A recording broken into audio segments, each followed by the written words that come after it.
12시 많은 참여 바랍니다.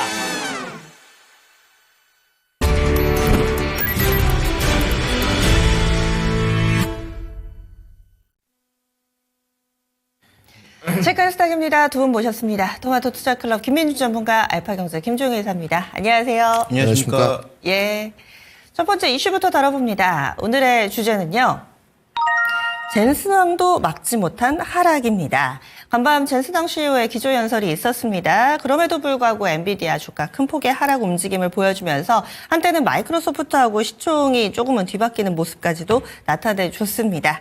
그렇다면은 소문난 잔치 먹을 게 없었다 이런 혹평들도 나오고 있는 상황인데요. 어땠는지 또 두 분의 시각으로 봤을 때는 또 포인트가 좀 다를 수 있으니까요. 김민주 전문가님은 어떻게 보셨어요? 네, 저는 라이브로 보지는 않았고요. 어제 일찍 좀 뵐 볼 일 없을 것 같다는 생각이 들어서 새벽녘에 이제 5시 경부터 녹화하겠죠. 이런 부분을 봤는데 내용은 제가 봤을 때는 시장하고 좀 다르게 느꼈습니다. 내용은 지금 나오는 중론이 좀 형편없었다, 기대감이 없었다 이런 쪽이었는데 저는 상당히 좀 뜻깊게 좀 봤고요. 왜 그러냐면 거의 지금 엔비디아가 이제 GPU, 쉽게 말해서 그래픽 카드 만드는 회사에서 이제 플랫폼 업체를 거듭나고 AI 시대에 이제 황태자가 됐지 않습니까?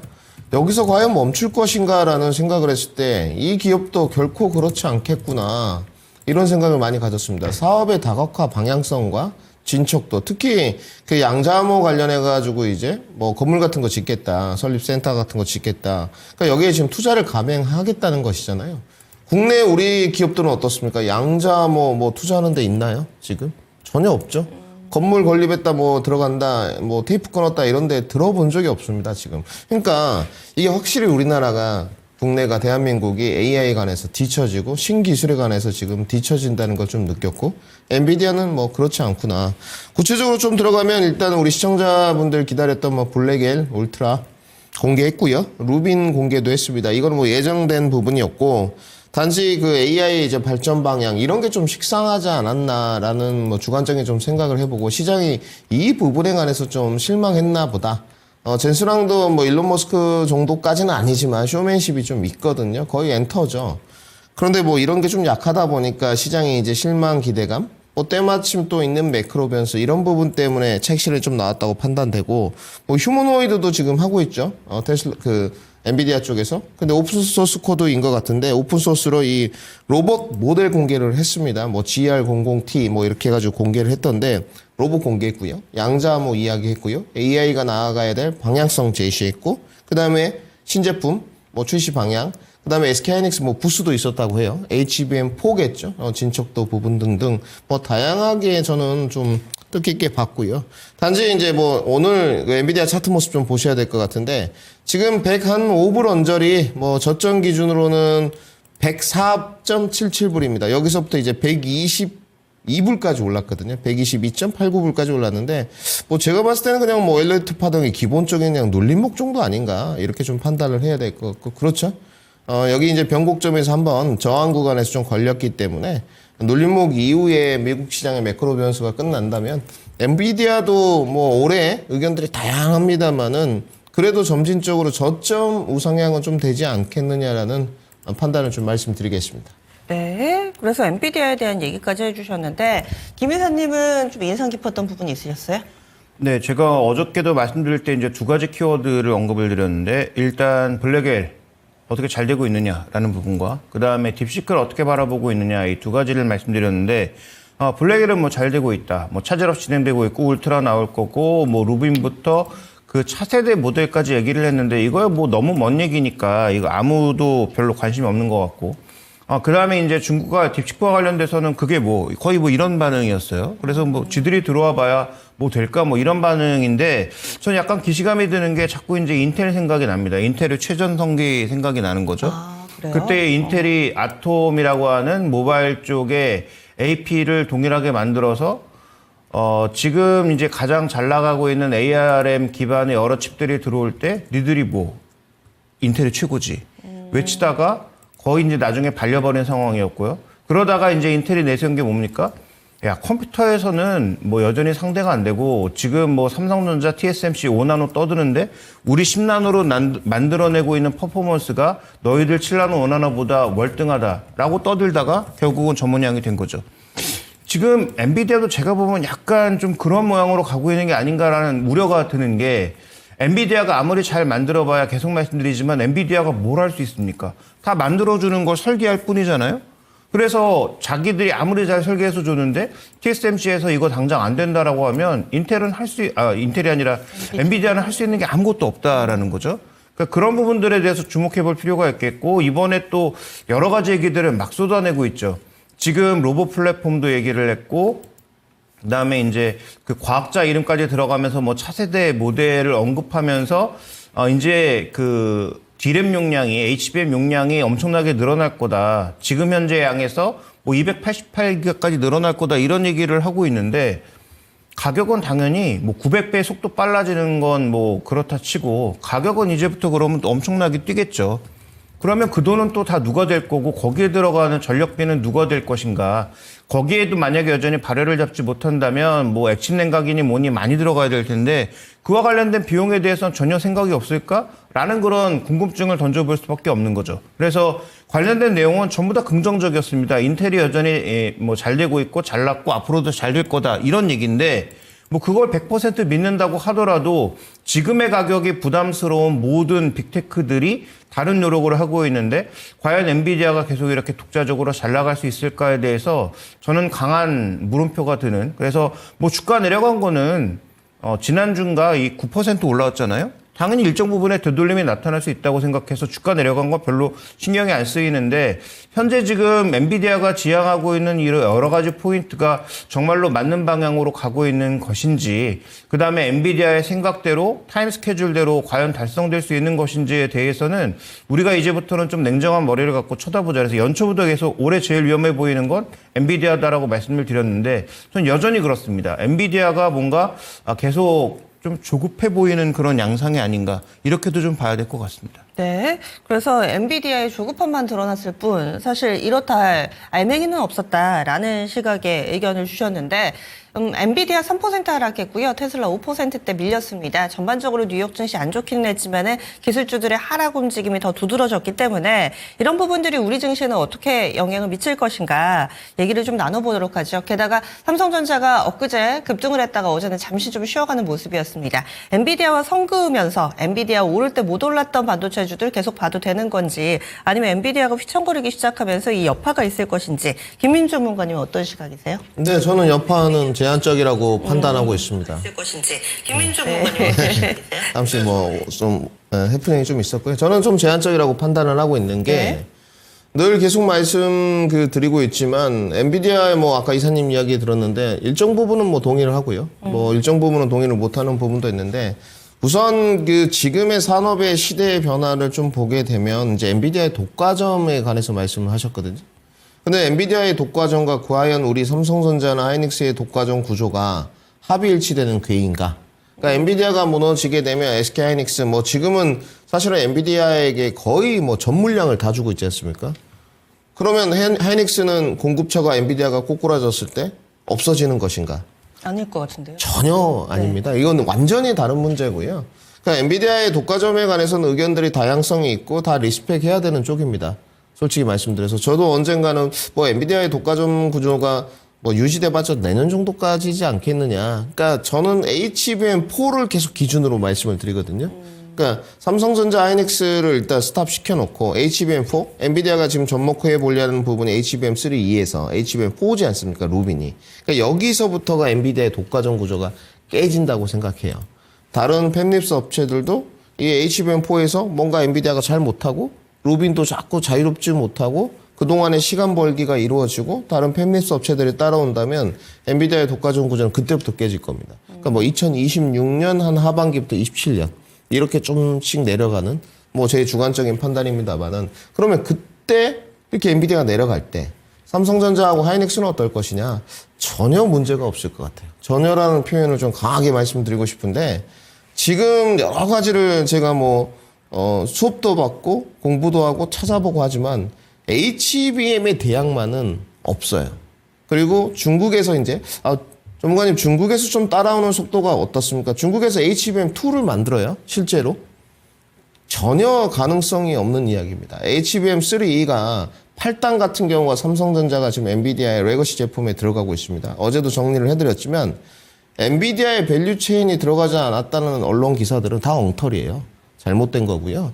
제가 이것은 아주 직접적으로 미국에 있는 아젠다를 다 확인한 부분이고 메일도 교류받는 엔비디아의 HBM3 8단 삼성전자 제품이 이미 들어가고 있습니다. 12단에 관해서 이제 다른 문제고 그러면 엔비디아도 굳이 SKNX 물량이 있고 필요 없으면 러브콜 보낼 이유가 없죠. 삼성전자는 수율도 별로고 너네는 항상 제품도 못 만드니까 빠져. 이게 아니거든요. 지금 제가 봤을 때는. 그러면 아직 엔비디아가 여러분들 기업 사람들이 어떤 사람들입니까? 대안품이 있고 좀 더 싼 가격의 제품이 있는데 굳이 고가를 찾을 이유는 절대 없어요. 비즈니스 논리이기 때문에. 그러면 대안품 개발을 뭐 해가고 있지만 대안품 기술력들이 한 4가지 정도가 나와 있는데 전혀 결 자체가 틀린 쪽입니다. 그리고 제가 늘 주장하는 이거는 뭐 제 주관적인 주장입니다. 이것도 제가 HBM의 AI의 개화기 2년 정도 이야기했을 때 전혀 시청자분들 귀담아 안 들었는데 저는 HBM의 커스터마이징 시대가 온다고 좀 주장하고 있는 쪽입니다. 그래서 올해부터 이 삼성전자나 SK하이닉스 쪽이 사실은 주도권을 잡고 갈 수 있는 방법도 있는 쪽입니다. 뭐 내년 되면 대안품이 안 나올수록 주도권은 더 커질 수밖에 없고 팹립스 업체들이 주문형 반도체 만들 때 다른 칩들을 만들 때 과연 HBM을 쏙 빼고 자체적으로 만든 칩과 다른 속도를 높일 수 있는 무슨 칩을 넣어가지고 SoC를 만들 수 있을 것이냐. 답이 지금 안 나오는 상황이에요. 그리고 딥시크에 관련해서도 카이스트 교수님들이 이제 챗GPT와 비교한 영상들이 여러 가지가 있는데 딥시크는 우리가 인정해줘야 될 부분은 하나밖에 없습니다. 사실상 뭐 저가형 모델이다 이런 부분보다도 거의 수작업으로 정말 인력으로 쉽게 말씀드리면 좀 몸으로 그냥 노동시간을 늘려가지고 그 부분을 수학적으로 해낸 거예요. 지금 카이스트 교수들은 그렇게 평가하고 있고 그래서 그 한계치가 있다는 것은 지금 드러나고 있는 상황입니다. 그럼 돌아와서 삼성전자하고 SK하이닉스 주가가 결국은 저희한테 이제 중요한 문제인 것 같은데 저는 뭐 전혀 오늘 하락은 제한적이라고 보여지고요.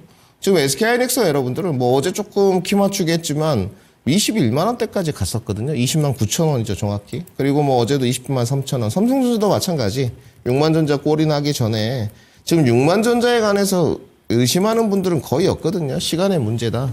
어제 뭐 5만 9천 원대 이런 이동평균 121선에 걸리고 나서 좀 눌림목 들어갔는데 이것이 과연 삼성전자가 올라간 과열의 흐름 때문인 것이냐 아니면 매크로 변수, 대외 변수를 앞두고 조금 조절 관망세이냐. 조절 관망세가 맞다. 그래서 HBM은 제가 봤을 때 주도력은 뭐 HBM4가 다음 단계로 언제 넘어갈지 모르겠습니다만은 뭐 HBM3 8단이 됐던 12단이 됐던 팹리스 업체들의 수요는 계속 지속될 수밖에 없다. 그리고 뭐 주가도 이 매크로 변수들이 끝나면 뭐 미국 증시가 일정 부분 하락이 있어서 우리 코스피가 2,500, 뭐 2,550 테스트를 다시 갈 수 있어도 삼성전자랑 SK하이닉스는 지속적으로 우상향할 것이다. 이렇게 정리해 드리도록 하겠습니다. 네. 그래서 엔비디아가 못 간다 하더라도 휘청인다 하더라도 우리 반도체는 굳건할 것이다라는 김민 전문가의 시각이었고 김 이사님은 어떠세요? 저도 뭐 결론은 동일합니다. 일단 엔비디아는 뭐 다시 한번 말씀드리지만 최악의 경우로 가더라도 과점업체 이상으로는 남아요. 그러니까 지금 현재 구간에서 엔비디아가 지금까지 이어왔던 독점적 지위가 흔들린다는 것이지 엔비디아가 정말로 뭐 중국도 치고 올라오고 나머지 업체들도 치고 올라오는 최악의 과정으로 가더라도 엔비디아는 어쨌든 이 시장에서 최소 과점업체로 남습니다. 그러니까 엔비디아가 나쁘다는 게 아니에요. 지금처럼 그런 독점적 지위를 여전히 유지할 수 있다. 그래서 소위 이제 물량 싸움으로 했을 때 우리가 압도적인 물량으로 치고 나가는 걸 과연 다른 회사들이 침범할 수 있느냐라는 식의 시각을 젠슨왕 CEO는 보여줬는데 저는 과연 그렇게 될까에 대해서 의문점이 있다는 얘기지. 엔비디아가 나쁘고 엔비디아는 폭락합니다. 엔비디아는 이제부터 뭐 인텔처럼 나락으로 갑니다. 이 얘기가 아닙니다. 그래서 엔비디아는 최악의 상황으로도 과점으로 가는데 엔비디아 CEO의 생각은 그거 아니고 여전히 우리는 군계이라 독점적 업체로 남는다라는 얘기에 대해서 제가 의심한다는 얘기예요. 그러니까 그 부분은 착각이 없으셨으면 좋겠고 또 하나 이제 국내 업체는 지금 중국도 이렇게 막 당기고 있는데 중국도 HBM은 어디서 조달해 올까요? 조달해 올 데가 없다는 거죠. 물론 뭐 장기적으로 한 뭐 5년, 10년 지나면 뭐 중국도 만들 수 있을지 모르겠습니다. 워낙 뭐 밀어주고 있으니까. 근데 지금 당장은 당장 필요한데 당장 필요한 물량을 가져올 수 있는 데는 뻔하죠. 세계 업체 외에는 없고. 그다음에 또 하나 중요한 것은 다른 업체들 쪽에서 지금 HBM의 낮은 단계가 필요했을 때, 그래서 하이닉스가 가장 잘하고 있으니까 하이닉스 선도업체에는 맞는데 하이닉스가 무한정 공장을 늘릴 수는 없잖아요. 근데 지금 엔비디아만 봤을 때도 지금 뭐 96기가에서 뭐 몇 기가로 늘리고 다음에 288기가로 늘리고 이런 식으로 가면 물량이 막 3배, 4배로 늘어나는 거예요. 이걸 SK 하이닉스 혼자 감당할 수 있다? 불가능합니다. 그럼 다른 업체가 결국 들어와야 되는 상황인데 다른 업체도 대안이 없어요. 지금은 삼성전자, 뭐 마이크론 말고는 대안이 아예 없는 상황이란 말이죠. 그러니까 이런 부분들로 놓고 봤을 때 국내 반도체에 미칠 영향은 제한적이다라고 저도 보고 있고요.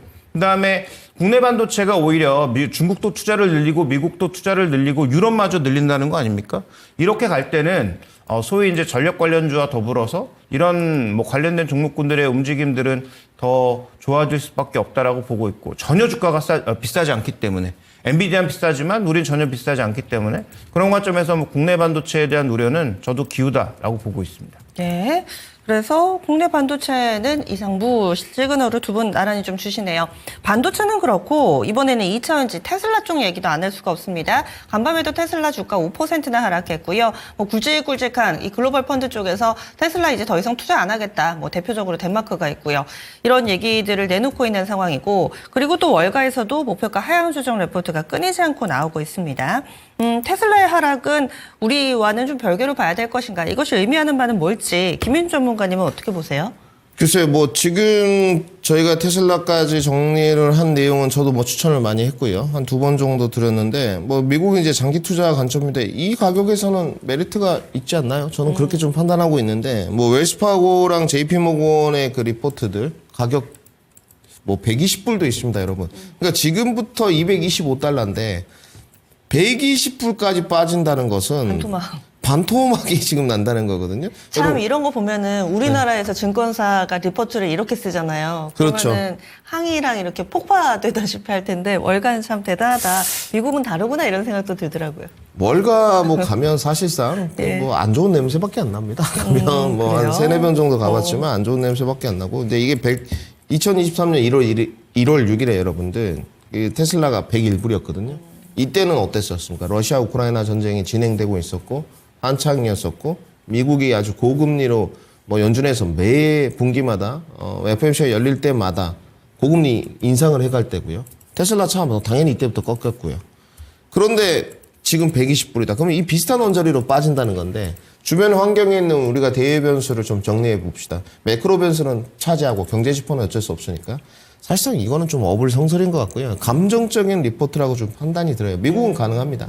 대신 우호적일 때도 감정적인 리포트가 나오지 않습니까? 테슬라의 목표 주가 지금도 700불이 있어요. 600불이나. 그때부터 이제 내려오기 시작했거든요.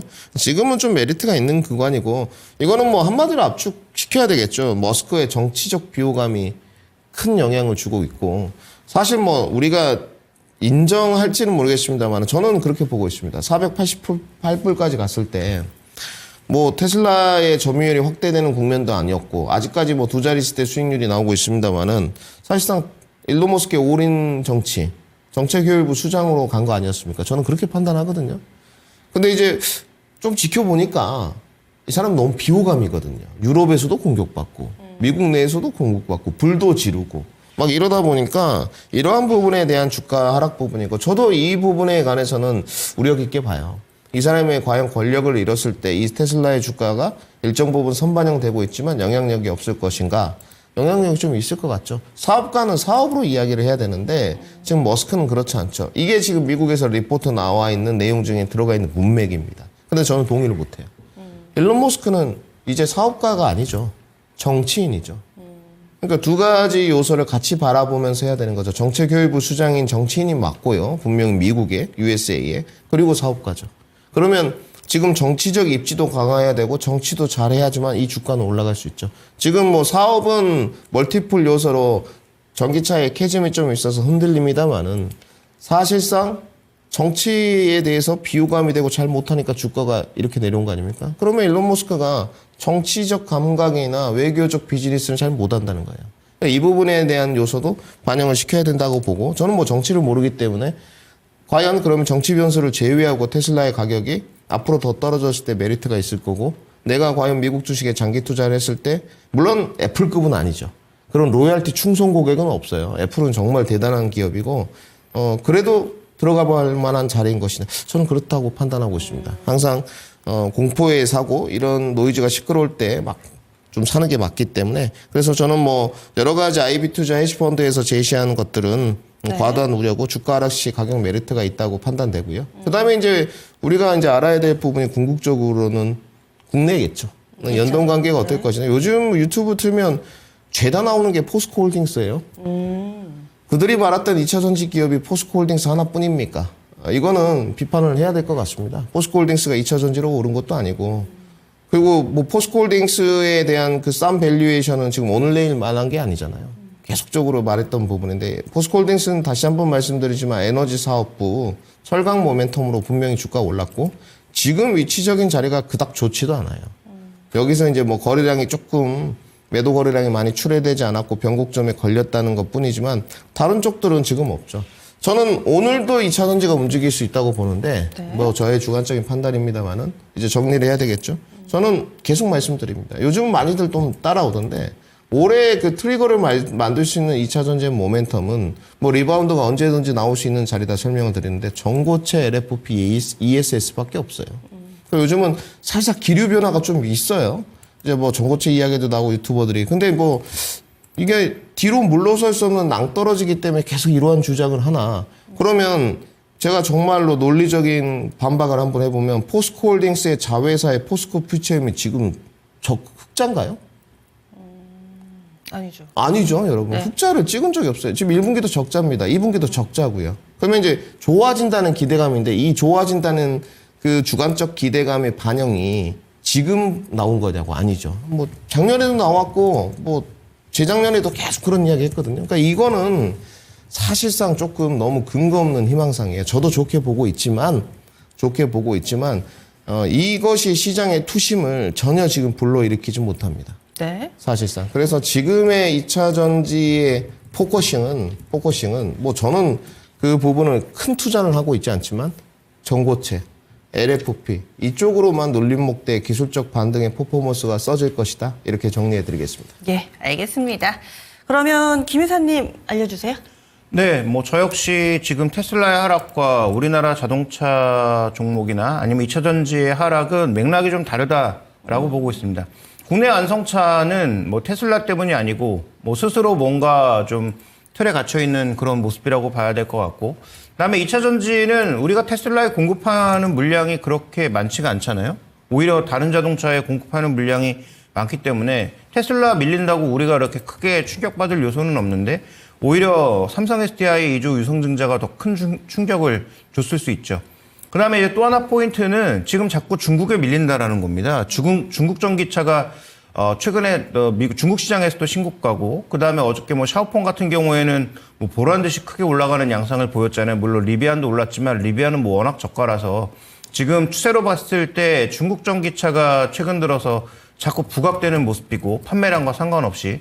그다음에 뭐 지리라든지 BYD 이런 거 뭐 중국 시장에서 신고가 치고 있고, 그러니까 이런 양상들이 지금 전개되고 있는 게 문제고, 유럽의 전기차 판매가 1, 2월 달에 30% 늘었는데 한국 배터리는 는 게 없고, 그러니까 이런 여러 가지 요소들이 오히려 주가에 부담으로 작용하고 있는데, 여기서 제가 언급드리고 싶은 건, 그럼 유럽은 정말로 자동차 가격 때문에 LFP나 CATL의 그 NCM을 샀을까? 그 부분이 있겠죠. 근데 저는 그 부분과 더불어서 유럽이 이제 중국을 규제로 들어갈 가능성이 높기 때문에 이런 비교적 싼 배터리를 미리 확보하고자 하는 심리도 충분히 있었을 거다라고 생각합니다. 그래서 저는 이런 내용들을 좀 생각해 본다면, 결국은 유럽 전기차가 정말 좋아졌을 때 하반기 정도 되면 지금 가동률이 50%, 60%로 떨어진 국내 셀 3사의 유럽 공장 가동률도 조금 올라갈 개연성이 있고, 테슬라가 안 팔리면서 전기차가 잘 팔린다는 얘기는 르노나 혹은 뭐 스텔란티스나 혹은 폭스바겐 같은 쪽에 전기차가 잘 팔린다는 얘기예요. 여기 배터리 누가 공급합니까?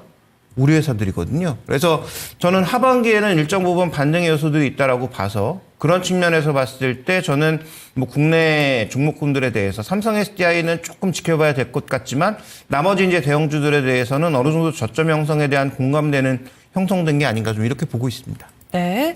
그리고 김윤 전문가님 더 해주실 얘기 있으시다고요? 네, 저는 뭐 이사님 이야기에 거의 99% 동갑이고요. 네. 단지 이제 이걸 하나 코멘트를 좀 놓쳤는데 지금 이렇지 않습니까? 아까 포스코홀딩스나 양극재 수직 계열화 이야기를 하다 말았는데 이제 만약에 여기서 매수를 했을 때 과연 100%씩 뭐 50%씩 극적 반등을 바로 일으킬 수 있을 것이냐. 그러니까 2023년처럼 이런 수직 계열화들이 주도력을 꽉 쥐고 갈 수 있을 거냐. 그러니까 그러한 내용들을 지금 갖다가 계속 붙이거든요. 인플루언서들이. 그럼 제가 하나 실례를 좀 드리는 게 주식은 수익률로 말하는 거지 않습니까? 상승률로. 네. 이거 지금 별로 그렇게 좋아하는 기업도 아니에요. 주관적으로는. 이게 이수 스페셜티 케미컬이거든요. 이 주가 3만 원에서 6만 6천 원 같습니다. 불과 한 달 전이죠. 2월 28일 날. 이거 지금 120% 올랐고요. 한농화성 같은 경우도 지금 마찬가지죠. 12,000원에서 21,000원까지 90% 올랐고요. 레이크 머터리얼스 같은 경우는 물론 반도체가 있습니다만은 9,790에서 24,400원 같습니다. 그러니까 2차전지의 전고체 파트나 다른 것들이 100%씩 올라갔다는 게 주도력이 없는 부분이 아니지 않습니까? 그러니까 이것도 마찬가지고 있고 한 가지 더 해석을 해드린다면 기술적 분석가들이 봤을 때 지금 이쪽이 안 좋아 보일 수가 없어요. 그러니까 기술적 분석을 하시는 차트리스트들이 이러한 형태들이 안 좋아 보인다. 그러면 사실은 완성도가 떨어지는 사람들이죠. 그렇기 때문에 이런 부분도 참고를 하면서 가고 그러면 손절을 하라는 것이냐 그게 아니고 그들이 말하는 그 아주 퍼포먼스 본격적인 상승이 50% 100% 200% 이렇게 안 오른다는 거죠. 에코프로 BM 100만 원 못 가고요. 올해. 에코프로 뭐 800만 원 이렇게 못 갑니다. 그러니까 몇몇 인플루언서들이 말했던 그들 목표가 에코프로 BM의 뭐 영업이익률 14% 12% 못 찍습니다. 그런 일은 올해 천지개벽이 나도 일어나지 않을 것 같아요. 그렇기 때문에 좀 기간을 길게 잡아서 투자 기간을 뭐 2028년, 2040년까지 늘리는 수밖에 없죠. 금액도 큰데 손절을 할 수 없으니까. 그래서 지금 신규분들은 이게 너무 좋은 기회지만 저도 에코프로 BM과 NNF로 매매를 해가고 있지만 기존 회원분들 너무 속상하잖아요. 뭐 50층, 40층 막 이렇게 했는데 이거 지금도 이제 간다. 그런 희망 고문은 하지 말아야 되고 그럼 전략을 어떻게 짜느냐? 계속 적금 들듯이 이제 조금씩 한 주, 두 주씩 사 가시면서 어쩔 수 없어요. 조금 유지를 해가면서 진압으로 올라가는 그런 전략을 잡고 내가 그러면 이제 순환매가 막혀서 텐션이 떨어진단 말입니다. 이렇게 뭐 종고체나 LFP 여기에 장기 투자라는 뜻이 아니잖아요. 이런 조금 수익 매매 전략을 잡아서 수익을 좀 극대화하는 전략. 오늘도 전고체 라인업들은 튈 수 있어요. 어제 삼성 SDI 뉴스가 있었기 때문에 이런 부분들을 투트랙 전략으로 꼭 가져가셔라 마무리해드리겠습니다. 네, 알겠습니다. 이렇게 해서 이슈 마무리 됐습니다. 다음 리포트 넘어가겠습니다. 세 개의 리포트 준비되어 있습니다. DS증권에서 이유 같지 않은 이유, 유럽 얘기인 것 같아요. 다울투자증권은 반도체 섹터 리포트고요. 대신증권 네이버 종목 리포트까지 준비를 해주셨는데 하나씩 볼까요? 네, 일단 뭐 반도체는 뭐 지속적으로 말씀드리고 있지만 여러 가지 모멘텀이 개선되고 있는 상황이죠. 그래서 지금 뭐 레거시 가격이 움직이는 것이 이 종목군들의 반등의 하나의 포인트가 되고 있는 건 맞는데 소부장이 올라가려면 결국 가동률이겠죠. 그래서 하이닉스는 지금 뭐 가동률이 거의 풀로 돌고 있는 상황이라고 봐야 되고 그다음에 레거시 쪽이 과연 풀로 돌고 있는가에 대해서는 좀 고민도 필요하고 중국 공장 잘 되느냐도 이 여러 가지 이제 변수가 있지만 그럼에도 불구하고 소부장 쪽에 기본적으로 4월까지는 좀 긍정적인 재료들이 있다. 그래서 타율 높은 구간에 진입했다라고 하는 것은 뭐 주가 상승 여력이 있다라고 보는 쪽이겠죠. 뭐 종목은 김민준 전문가 항상 이제 말씀해주고 계시는 주성엔지니어링 같은 종목군들을 뭐 비교적 좋게 보고 있고요. 자, 네이버는 다 알려진 얘기입니다. 소위 이제 초개인화, 이 소비와 관련된 그런 이 어플리케이션이 새롭게 출시되면서 이와 관련된 모멘텀이 새로 붙을 수 있다. 앱 하나 출시하는 게 무슨 모멘텀이라고 이제 물음표를 달 수 있겠지만 새로운 어플리케이션이 생기면서 거기에 이제 광고가 새로 붙고요. 그로 인해서 수수료율이 올라갈 수 있다는 거죠. 그러니까 네이버 같은 경우에는 지금 우리가 뭐 AI 종목으로서 인정받지는 못하지만 어쨌든 이 쇼핑 쪽이 꽤 커지고 있고 쿠팡에 유일하게 대응할 만한 그런 온라인 쇼핑 업체로 성장한 건 맞잖아요. 그래서 그 안에 들어가 있는 뭐 여러 가지 그 버티컬 플랫폼들과의 뭐 협업이라든지 또 소비와 관련된 AI 솔루션이라든지 이런 것들은 나름 고도화될 수 있는 부분이 있고 뭐 그런 측면에서 본다면 지금 이 앱으로 인한 수수료율 상승 그다음에 광고의 상승 뭐 이런 것들은 어느 정도 긍정적으로 보고 있다. 그래서 목표 주가를 28만 원 정도로 설정하고 있다라는 것도 좀 눈에 띄는 부분이 아닌가 이렇게 보고 있습니다. 네. 그래서 이렇게 레포트 몇 가지 소개를 해주셨는데 이유 얘기 이건 어떤 내용을 담고 있나요? 네, 리포트가 엄청나게 깁니다. 그래서 한번 일독을 해보실 것을 말씀드리고 싶고요. 일단 이유 같지 않은 이유. 그러니까 EU가 유럽이 원래 했던 것과 좀 달라지고 있다는 게 핵심 포인트인 거죠. 그러니까 경제적인 측면에서 봤을 때 항상 저성장에 있었던 유럽이 이제 저성장을 벗어날 가능성이 좀 있지 않느냐라는 쪽에 포커스가 필요하지 않느냐. 그래서 지금 준비된 글에서 보시는 것은 OECD 평균 국가들의 인프라 투자와 그다음에 독일의 인프라 투자를 비교한 것인데 독일이 그동안은 재정 준칙 때문에 노후된 인프라 이런 것들 투자하고 싶어도 여러 정치적인 지형으로 인해서 투자를 안 했던 것을 이번에 늘리겠다라고 하고 금액도 공격적으로 잡은 거 아닙니까? 그러면 유럽의 정치 지형이 변하면서 이런 것들도 변할 수밖에 없다라는 거죠. 결국 3인당 기민기사연합이 이번에 또 정권을 잡았는데 예전에 그 흐름과는 좀 달라진 형태의 정책을 취할 가능성이 있고 인프라 쪽 재정 정책에 방점을 찍을 가능성이 높다. 그래서 최근에 뭐 중국과 독일이 가장 강하다라고 계속 말씀드리고 있는데 여기가 이제 돈을 쓴다라는 것이죠. 어디에 돈을 쓰느냐? 인프라 쪽에 돈을 쓸 가능성이 높다라고 봐야 될 것 같고요. 다음 이제 준비된 그림 보시면 또 하나의 포인트는 결국 방산에 이제 돈을 쓸 수밖에 없는데 방산에 돈을 쓰는 것은 유럽 경제에 도움이 될까? 준비된 그림에서 보시면 도움이 된다는 거죠. 방산 자체의 산업을 육성시키는 것만으로도 지금 뭐 탈레스를 포함한 다양한 그런 유럽의 방산업체들이 있는데 이런 방산업체들의 흐름을 좋게 만들 수 있고 여기서 이제 제조업 약간의 부흥이 일어나면 그와 관련된 연관 산업들도 같이 육성될 수 있으니까 이런 긍정적 효과도 있다라는 걸 살펴볼 필요가 있는 거죠. 그럼 벌써 두 가지가 나오지 않았습니까? 인프라 쪽의 투자, 그 다음에 지금 말씀드린 방산 쪽에 대한 투자. 그러면 우리 관점에서 봤을 때는 두 가지를 볼 수가 있는 거예요. 국내 방산주가 좋아질 수도 있지만 유럽의 방산 부품을 뭐 수출한다든지 이런 업체들까지 우리가 한번 영역을 넓혀볼 수가 있는 거고요. 다음 이제 마지막 준비된 그림 보여주시면 자, 이게 지금 전반적으로 뭐냐면 가스 플랜트 같은 것도 공격적으로 늘릴 수밖에 없다라는 거죠. 왜냐하면 결국은 지금 유럽 쪽도 전력이 필요한데 지난 연말에도 말씀을 드렸습니다만 노르웨이의 전력 가격에 막 폭등과 폭락이 있었다는 거예요. 그다음에 독일에서의 폭등락 이런 것들이 왜 나타났느냐? 너무 이제 친환경 쪽으로 올인하다 보니까 친환경이 끊기거나 친환경의 변동성이 생기면 대응 자체가 안 되니까 지역별로 막 전력 가격이 10배씩 차이 나고 이런 말도 안 되는 상황들이 유럽 국가에서 지금 현재 벌어지고 있는 일이다. 그래서 그와 관련돼서 불만이 엄청나게 쌓여있다라는 거죠. 그러니까 독일 전기 부족하니까 프랑스에서 전기 사다 쓰고 노르웨이 쪽에 전기를 끌어오다 보니까 노르웨이 쪽도 아래쪽에 그 전력 가격이 급등하는 그런 이상한 현상들이 벌어지고 있다는 거예요. 그래서 지금 노르웨이 의회나 스웨덴 쪽에서는 독일로 전기 보내지 마라. 이런 얘기까지 스스럼 없이 나올 정도로 유로존을 어떻게 보면 깰 수도 있는 그런 정책적 흐름이 나오고 있다는 거죠. 그러면 지금 독일의 선택은 뭐냐? 다시 원자력 할 수 있느냐? 쉽지 않겠죠. 그러면 가스 플랜트 쪽을 늘릴 수밖에 없다라고 봐야 될 것 같고 그러면 이제 그와 관련된 종목군들의 또 하나의 모멘텀이 가는 거예요. 그래서 정리해서 말씀드리면 유럽의 정치 지형이 변하면서 그동안 저성장 일변도였던 유럽 경제가 바뀔 가능성이 첫 번째. 두 번째로는 그 바뀐 정치 지형 때문에 인프라, 가스 플랜트, 그다음에 IT를 포함한 다양한 쪽의 인프라 투자가 늘어날 개연성이 있고 거기에 붙어갈 수 있는 종목군들이 무엇이 있는지에 대한 고민이 필요하다. 해당 리포트 안에는 뭐 그런 종목군들도 나열이 되어 있으니까 해당 리포트를 한번 일독해 보시면 좋을 것 같습니다. 유럽 지역에서 인프라 그리고 또 플랜트 이런 부분에 투자 확대 그에 따른 수혜를 볼 수 있을 만한 기업 사실 이렇게 얘기만 들었을 때는 딱 기업이 생각나지는 않거든요. 레포트 한번 보시면 좋을 것 같습니다. 다음으로는 빅데이터 넘어가겠습니다.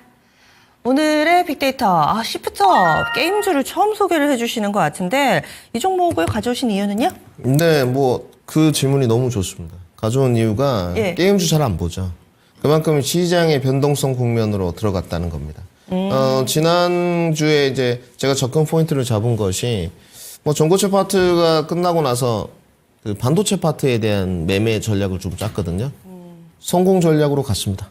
성공 전략을 갖고 너무 좋았고. 근데 지금은 뭘 하고 있느냐. 뭔가 그 매크로 변수를 앞둔 눌림목의 반도체 공략과 네. 조금 이렇게 매크로 변수가 불어도 흔들리지 않는 쪽들. 대표적으로 이러한 형태의 군의 종목이거든요. 영업이익률 무려 뭐 70%대. 이 기업밖에 없어요. 50%대 넘는 것도 뭐 손에 꼽을 정도지만 70%가 넘는 건 이 기업 하나인데 제가 어제 재무제표랑 다 열어보고 전자공시 들어가 봤는데 꽤나 괜찮더라고요. 지금 뭐 그때 가격이 뭐 7만 원대 이럴 때는 메리트가 상당히 없었는데 이 가격대에서 이제 5만 원부터 올라오는 이 가격대에서는 좀 메리트가 있어 보인다. 결국은 이제 우리 개장방송 하시는 분에게 오늘 빅데이터 수요일은 좀 안정감적으로 가보자. 뭐 물론 눌림목 공략에서 여러분들 저는 어제부터 지금 눌림목 공략을 들어갔거든요. 네. 근데 머리가 지끈지끈하더라고요. 국내 정치 변수도 좀 있는 상황이고 오늘 밤에 FOMC 있지 않습니까? 금요일 날 미국 양 옵션 만기일 있어요. 그러면 이거 다음 주 월요일 날 반영되거든요.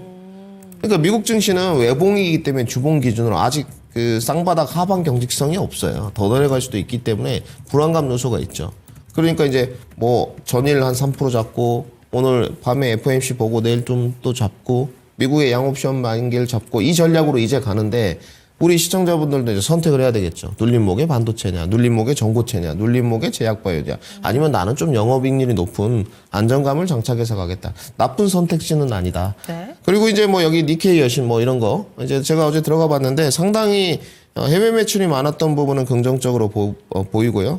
그리고 이제 지재권이라고 좀 일컬기도 해야 되고 뭐 퍼블리시권이라고도 좀 봐야 될 것 같은데 등등 뭐가 됐습니다만은 보호예수 부분에 관해서 가장 강조를 좀 드리고 싶어요. 1월 12일 날 풀렸더라고요. 네. 아이런 6개월짜리가 풀린 거죠? 네, 그때부터 주가는 내려갔습니다. 아이러니하게 여러분들 이 구간인데 이 2월 17일 경제 여기서부터 이제 여기까지 내려왔어요. 뭐 보호예수가 좀 풀리고 나서 물량이 어느 정도 소화된 게 아닌가라는 판단이 들고 박스권 하단은 뭐 한 48,000원, 5만 원 정도 측정하시면 되고 상단은 7만 원으로 보시면 됩니다. 중단은 6만 원 언저리. 저희들은 중단 살짝 아래에서 공략한다. 매수 추천가는 오늘 뭐 시장이 약간 밀릴 수 있으니까 58,500원에서 57,000원 정도 사이. 오늘 빅데이터니까 국채적으로 제시해 드립니다. 네. 빅데이터는 사실 조금 더 높게 나왔어요. 제가 약간 손 봤습니다. 1차 목표가 먼저 가보자. 65,000원 제시하고요. 손절가는 굉장히 타이트하게 잡았습니다. 55,000원. 그러면 뭐 기대 수익률 업사이드는 2.6대 1 정도 되거든요. 한 약 14%. 기대 손실률은 한 5% 정도 되니까 충분하지 않겠느냐. 도달하면 1차 목표가 도달하면 2차 목표가도 따로 제시토록 하겠습니다. 네, 이 시간에 게임주를 처음 소개를 해주시는데 잇따른 이벤트로 인해서 시장의 변동성 커질 수 있고 따라서 이 포트폴리오의 안정감을 가미할 수 있는 종목으로 이 시프트업을 골라주셨어요. 상장한 지 1년이 채 안 된 종목입니다. 매수가는 57,000원에서 58,500원 사이, 그리고 목표 주가는 65,000원, 손절 라인 55,000원으로 짧게 제시를 해드렸습니다.